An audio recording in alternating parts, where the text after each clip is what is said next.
Bismillahirrahmanirrahim. Assalamualaikum warahmatullahi wabarakatuh. Waalaikumsalam warahmatullahi wabarakatuh. Alhamdulillahirabbil alamin. Wassalatu wassalamu ala asyrofil anbiya'i wal mursalin wa ala alihi wa ashabihi ajma'in. Rabbi shrah li sadri wa yassir li amri wahlul 'uqdatam min lisani yafqahu qawli. Amma ba'd. Ibu-ibu jamaah majelis taklim yang dirahmati Allah.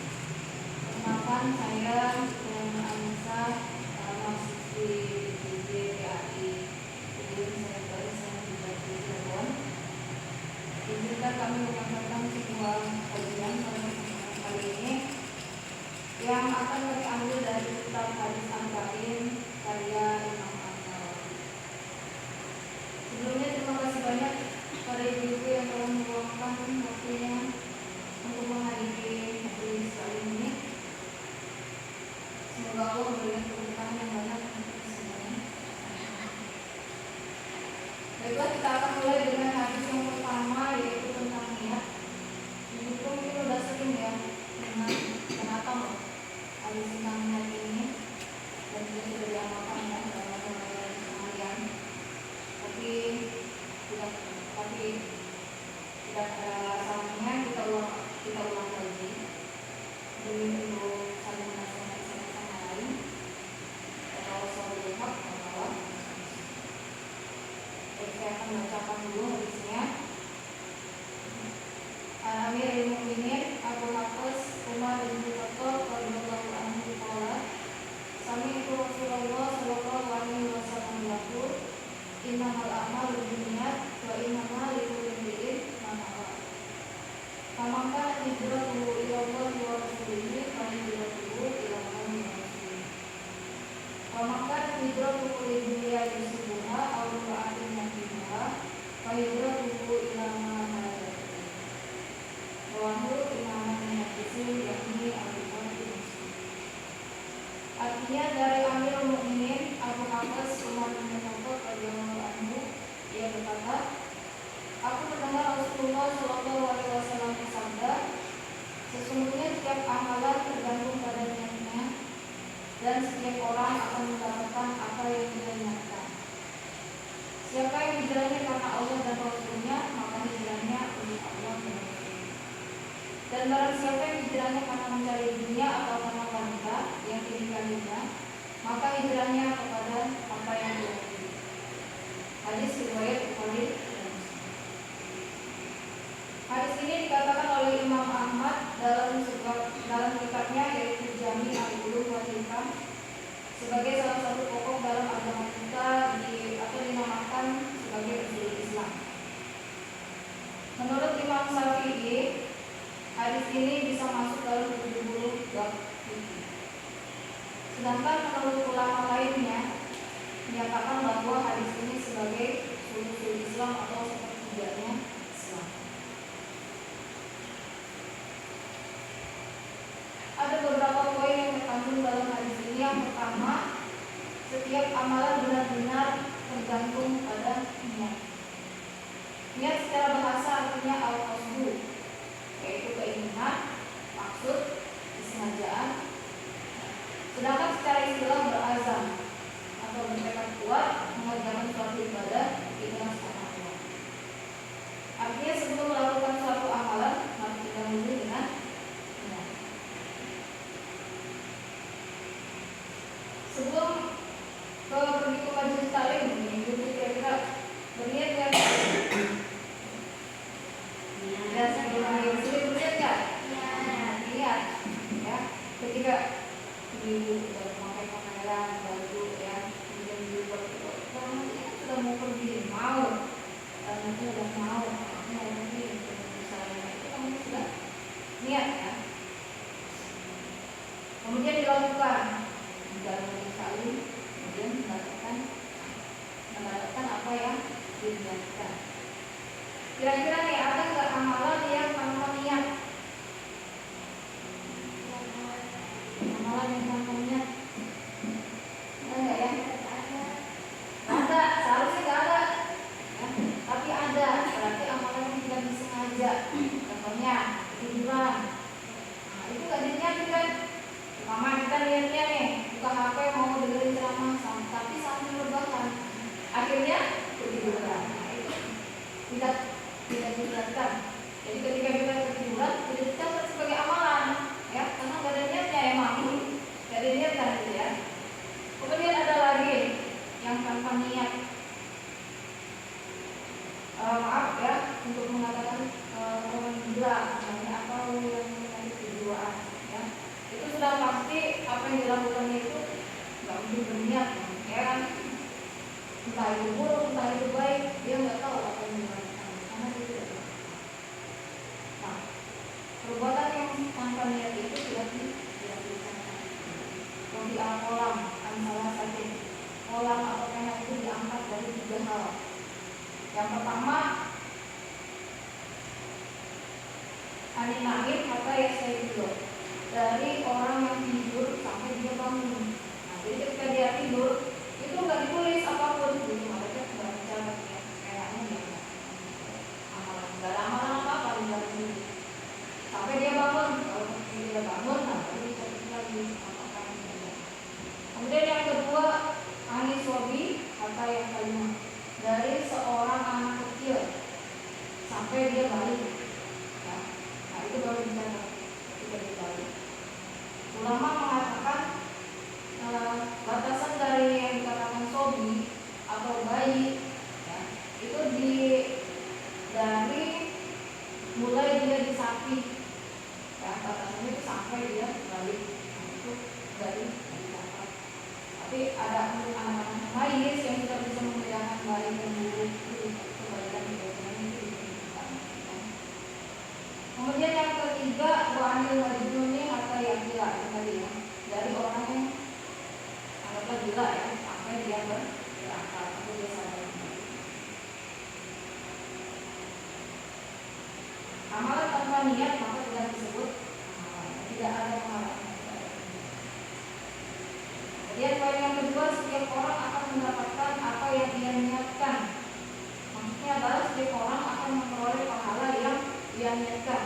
Dia niat mencari ilmu, kemudian dia lakukan, dapat pahala mencari, dapat pahala 2, ya, pahala niat dan juga pahala amalan. Ya. Ada sebuah kisah dari hadis yang berbeda, ya, tentang seorang sahabat yang bernama Ma'an bin Yazid. Nah, Ma'an bin Yazid berarti Ma'an anaknya Yazid, ya. Suatu hari ayahnya itu si Yazid ini pergi ke masjid. Dia berniat untuk bersedekah beberapa dinar uang, ya, dinar emas. Ya. Dia bersedekah kemudian ditaruhlah, dititipkan kepada seseorang yang ada di masjid itu, gitu, untuk diberikan kepada siapa. Kemudian dia pulang, datanglah, setelah dia pulang datanglah anaknya si Ma'an, ya. Ketika dia datang ke masjid, diambillah si uang yang sedekah itu tadi, ya. Mungkin dikasih lah sama orang yang beli. Kemudian dia pulang, dia kasih tahu ke ayahnya, "Bang, ayahnya jadi begini. Ya ini kan sedekah yang aku tadi taruh di masjid, ya. Niatku tuh bukan ngasih kamu gitu ya." Kayaknya kayak gitu. Jadi maksudnya juga begini. Ya sudah, kita pergi ke Rasulullah aja. Kemudian mereka pergi ke Rasulullah. Laka manawai kaya Yazid, walaka manakota yang. Jadi orang Yazid yang khawatir niatnya itu sudah sampai. Terserah siapa yang mengambil, ya termasuk anakku. Kemudian bagi Ma'an juga nggak apa-apa kamu yang ngambil, ya. Jadi niat masing-masing sudah tersampaikan. Jadi kisah itu menunjukkan bahwa setiap orang akan diganjar sesuai yang dia niatkan, walaupun realitanya tidak sesuai dengan apa yang dimaksudkan. Misalnya saya mau jajan nih, apa? Terus saya niatnya berburu-buru, ternyata datanglah misalnya kucing kah, dia kan masuk ke dalam terus ngambil. Nah itu kan tidak sesuai apa yang kita maksudkan, ya, kan? Tapi apa niat yang di awal itu sudah disampaikan, ya. Jadi jangan khawatir, walaupun realitanya tidak sesuai. Kemudian kisah yang kedua, ada sekelompok pasukan yang hendak menyerang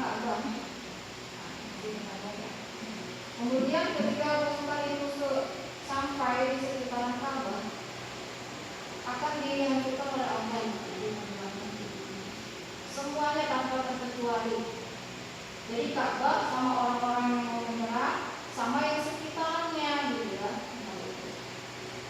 Nah, jadi ditanya oleh Aisyah, ya Rasulullah, bagaimana kan orang-orang semuanya itu dimenangkan, padahal di situ kan ada orang-orang yang bukan sekelompok yang memang dengan Ka'bah itu gitu ya. Ada penjual pedagang gitu ya yang bukan dari kelompok mereka itu. Gimana gitu kan? Maksudnya yang semuanya kan kasihan gitu ya.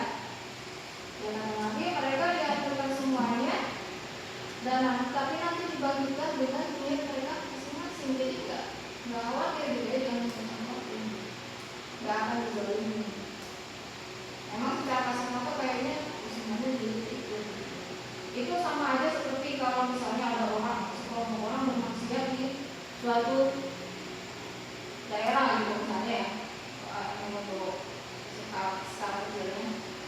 Nah, nggak mungkin kan di si misal apa namanya azab itu nggak mungkin turun menyemotin orang-orang yang bermaksiat aja gitu ya. Pasti semua terkena, yang baik-baik juga terkena, yang sekitar situ gitu.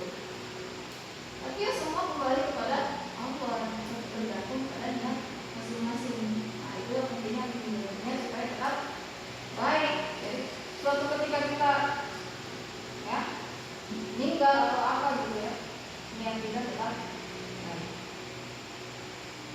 Poin yang ketiga, niat letaknya di dalam hati. Ibnu Taimiyah rahimahullah berkata, "Waniyatu mahaluha al-qauli." Bitifaqi ulama. Fa in hawa bi qalbihi wa lam yatakallam bi lisanihi ajza an-niyatu bitifaqi. Niat itu letaknya di hati berdasarkan kesepakatan para ulama. Ya. Memang ada yang dikatakan jika seseorang berniat di hatinya tanpa ia ucapkan dengan lisannya, maka niatnya itu sudah dianggap sah berdasarkan kesepakatan para ulama. Contoh, kita dikasih makanan, terus dalam hati kita ingin makannya gitu. Nah, itu sudah niat kan? Jadi nggak usah tanpa harus kita ucapkan, aku mau makan ya. Nah, itu kan tanpa harus kita ucapkan, itu sudah terlihat di dalam hati kita mau makan. Tapi boleh juga ya kita niatkan, niat dilapaskan gitu ya, supaya nggak tahu ada yang lupa gitu ya, niatnya mau apa, karena nggak dilapaskan dia jadi terlupa gitu. Ya, jadi boleh aja, boleh dilapaskan, boleh juga. Poin yang keempat, niat ada dua, niat yang ditujukan kepada siapa amalan tersebut, misalnya untuk mengharapkan ridho Allah. Nah, itu yang dinamakan niat ikhlas lillahi ta'ala. Yang kedua, untuk siapa misalnya? Di dalam hadis tadi disebutkan ada seorang lelaki yang berhijrah karena untuk menikahi seorang wanita. Nah, itu niatnya berarti bukan karena Allah, tidak akan mendapatkan pahala. Kemudian niat amalan. Niat amalan ini mempunyai fungsi yang pertama untuk membedakan mana ada dan mana ibadah. Ada itu artinya kebiasaan. Contoh misalnya dia biasa makan atau diet misalnya. Ada juga ibadah yang kita makan, yaitu puasa. Untuk membedakan antara keduanya, maka disebutkan niat. Itu niat yang pertama fungsinya untuk membedakan kebiasaan dan juga ibadah. Yang kedua fungsinya untuk membedakan satu ibadah dengan ibadah lainnya. Contoh ibadah wajib dan ibadah sunnah. Sholat subuh sama sholat rawatib 2 rakaat sebelum dan sesudah itu kan sama ya, 2 rakaat ya. Nah, untuk membedakannya maka kita pakai niat. Kalau aku bukan niatnya dijelaskan ya orang dari ataupun bahasa Arab tadi dari kalau misalnya yang nggak apa soalnya kan, insya Allah nggak ngerti sih, Allah kan ngerti semua bahasa ya. Pakai bahasa Inggris juga Allah ngerti. Ya semua bahasa Allah yang ditahu. Ya gitu, itu fungsinya. Kemudian poin yang kelima, nah ini mengenai hijrah.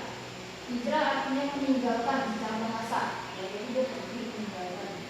Secara istilah hijrah adalah berpindah dari negeri kafir ke negeri Islam. Islam.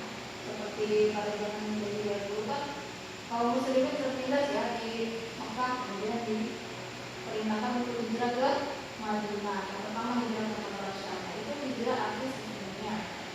Sekarang bisa orang-orang bisa mengartikan hijrah dari berpindah dari maksiat kepada taatan, misalnya dari riba terus jadi hijrah, dari riba hijrah. Nah itu juga dinamakan hijrah. Kemudian poin yang keenam, dalam beramal membutuhkan niat ikhlas. Dalam hadis tersebut yang kita baca tadi itu disinggung ya, sebuah amalan hijrah yang ikhlas. Yang pertama yang pamankan hijrah Allah wa Rasulih, apabila hijrahnya itu karena Allah dan Rasulnya, maka dia dapatkan pahala Allah dan Rasulnya. Yang awal.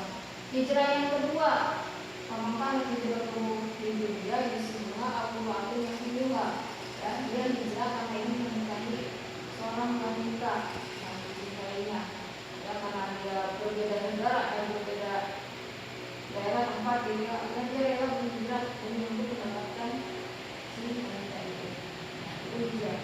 Hijrah yang pertama bersifat terpuji dan hijrah yang kedua bersifat baik. Ibu, demikian yang dapat kami sampaikan. Nah, mohon maaf kalau ada yang tidak dimaafkan.